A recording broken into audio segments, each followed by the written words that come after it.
This is Optimal Finance Daily, episode 1567. You may be broke, but not broken, by Kiersten Saunders of richandregular.com. And I'm your host and personal finance enthusiast, Diana Merriam. This is the show where I read to you from the best personal finance blogs on the web, with the author's permission, of course. For now, let's get right to today's post and start optimizing your life. You may be broke, but not broken, by Kiersten Saunders of richandregular.com. What's the point? Does it even make sense to try? We don't know if everyone in the room felt it or if we were just in tune with this young brother as he asked a question about investing.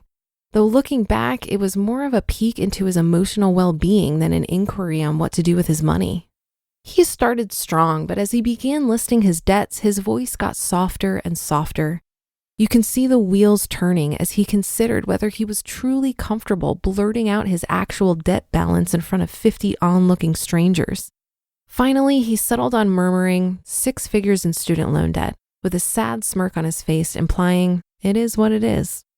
After hearing us and a few other people on a panel talk about investing, expected returns, and the anticipated ROI on our portfolios, his question was a common one.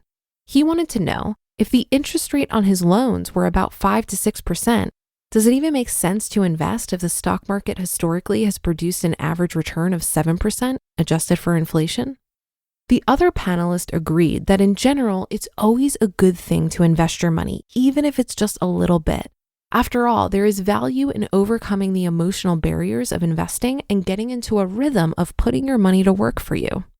We sensed his shame and wanted to add our 2 cents, but figured we'd catch him privately after the panel. Unfortunately, when we looked up, he was gone.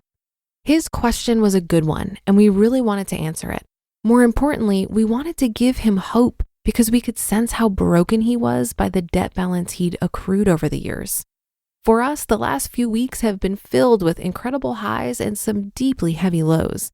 On one end, we've hung out with some of our favorite people, knocked out a couple podcast interviews, got featured by a 60-second doc, and made some key moves to grow our blog and business. On the other end, we've met people who are going through some really difficult times. This young man was one of those people, but there were others.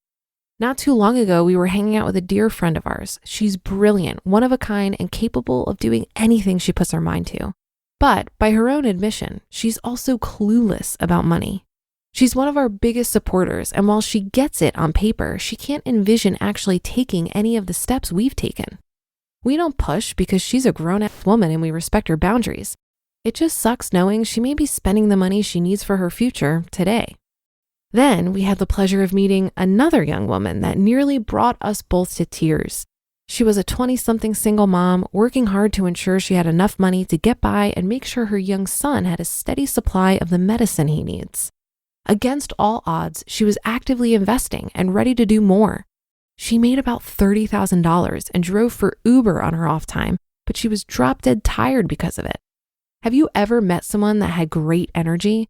Well, this girl had it in spades. Either that or she was hopped up on Red Bull, not sure.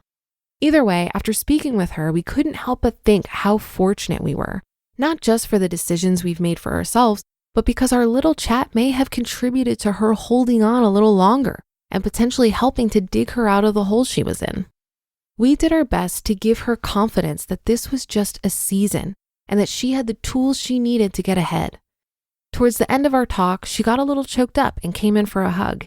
It was a tender moment and a reminder of the why behind our decision to share our story. The good news is, for every really sad and hopeless encounter we have, there are a handful of people who have taken some steps to better prepare for their future. Getting those random emails or DMs is always special to us and owns a soft spot in our hearts. It brings us back to when we were in seemingly hopeless situations. Back in 2007, Mr. R&R found himself the proud owner of a new home while he was a grad student, working at the school during the days and waiting tables at night. Well, in 2008, the value of that home dropped in half, the economy tanked, and despite having a strong culinary background, PB&Js were on the menu several times a week. He was a not-so-proud homeowner of a fixer-upper and picking up extra shifts whenever he could to keep the lights on. Back in the early 2010s, during Mrs. R&R's post-college years, She was tearing up the Atlanta club scene, looking cute but broke as underneath the surface. Slowly but surely, she racked up over $30,000 in consumer debt with no end in sight.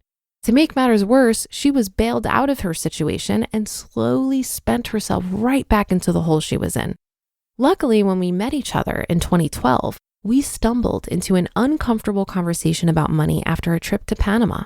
At the time, Mr. R&R was well on the path to debt freedom, so he had a better sense of where she was on the journey. Since she was just starting out and hadn't quite come to grips with how cancerous debt can be, Mr. R&R encouraged her to own it and get on a plan to eliminate it. At the time, you couldn't have told her she would ever be debt-free. Today, she'd be the first person to tell you she was wrong.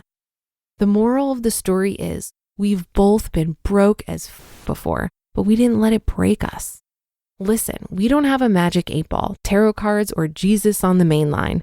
What we do have is our own life experience and a growing network of people who have done what we've done and more. That alone has given us faith, first and secondhand experience to guide us to where we are today.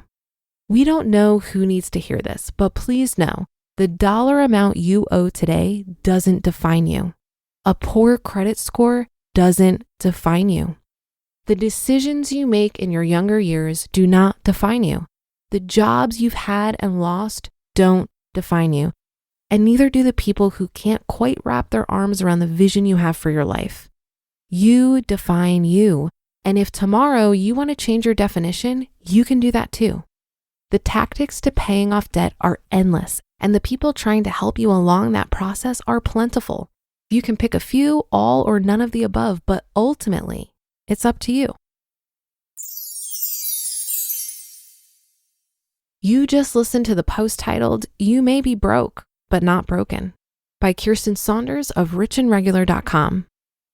I absolutely love the encouragement in this post. When I first started reading personal finance content, I really tried to find stuff that was optimistic like this. There's so much out there that talks about the struggle of debt repayment and how difficult it can be, and it often made me feel ashamed of the situation I got myself into. Sure, digging out of debt can be challenging, but with the right perspective, it can also be really empowering and an amazing opportunity to learn the skills and habits you need for building wealth. I think it's important to remember that this is all figure-outable. And if you're able to maintain the belief that it is possible to dig out of the hole you find yourself in, you're more likely to take the action you need to do so. And if you've made financial mistakes, join the club. I know very few people who have reached a degree of financial freedom without making some mistakes or cleaning up some messes along the way. I certainly fall into this category. My 20s were defined by mindless consumption and being completely financially illiterate, but I don't regret it because the process of digging out of 30 grand of debt and then saving and investing 60% of my income gave me a great base to build from. I'm not sure I would have learned as much as I have about money management if I wasn't forced to through my own screw-ups. So back to the question that opened up this article. What's the point? Does it even make sense to try? The point is that you got this. And yes, it couldn't possibly make more sense to try because the effort you put in now in cleaning up your finances is going to lead you to places you can't possibly anticipate from your current vantage point. That'll do it for today and another installment of Optimal Finance Daily. Have a happy Thursday. Thank you for being here every day and listening. And I'll see you on the Friday show tomorrow, where your optimal life awaits.